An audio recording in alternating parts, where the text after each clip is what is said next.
Donald and Douglas are twins and had arrived from Scotland to help Sir Topham Hatt, but only one engine had been expected. The twins meant well, but did cause confusion.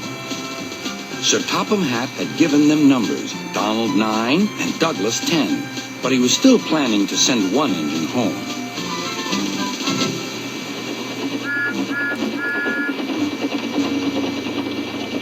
There was a Breakvan in the yard that had taken a dislike to Douglas. Things always went wrong when he had to take it out. His trains were late, and he was blamed. Douglas began to worry. Donald, his twin, was angry.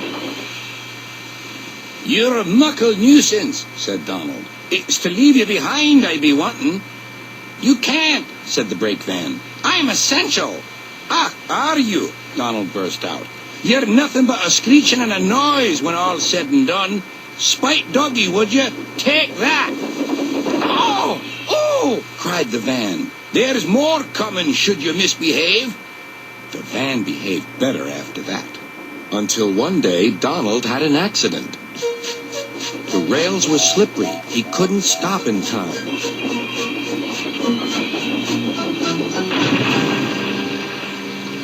Donald wasn't hurt, but Sir Topham Hatt was most annoyed. "I am disappointed, Donald. I didn't expect such clumsiness from you. I had decided to send Douglas back and keep you." "I'm sorry, sir," said Donald. "I should think so, too. You have upset my arrangements. Now, James will have to help with the goods work while you have your tender mended. James won't like that." Sir Topham Hatt was right. James grumbled dreadfully about extra work.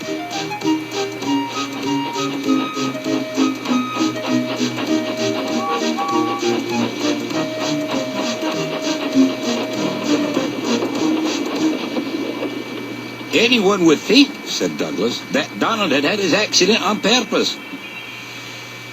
I heard tell about an engine and some tar wagons."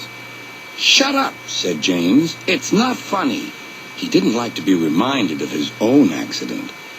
"Well, well, well." "Surely, James, it wasn't you. You didn't say." James didn't say. He slouched sulkily away. "James is cross," snickered the spiteful Breakvan. "We'll try to make him crosser still." "Hold back," giggled the freight cars to each other. James did his best, but he was exhausted when they reached Edward's station. Luckily, Douglas was there. "Help me up the hill, please," panted James. "These freight cars are playing tricks." "We'll show them," said Douglas.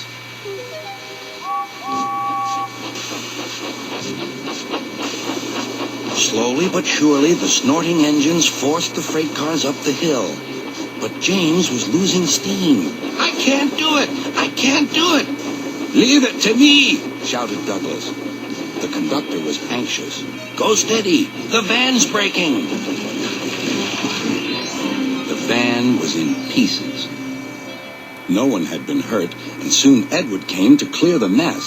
Sir Topham Hatt was on board. "I might have known it would be Douglas," he said. "Douglas was grand, sir," said Edward. "James had no steam left, but Douglas worked hard enough for 3. I heard him from my yard." "2 would have been enough," said Sir Topham Hatt. "I want to be fair, Douglas, but I don't know. I really don't know." Sir Topham Hatt was making up his mind about which engine to send away, but that's another story.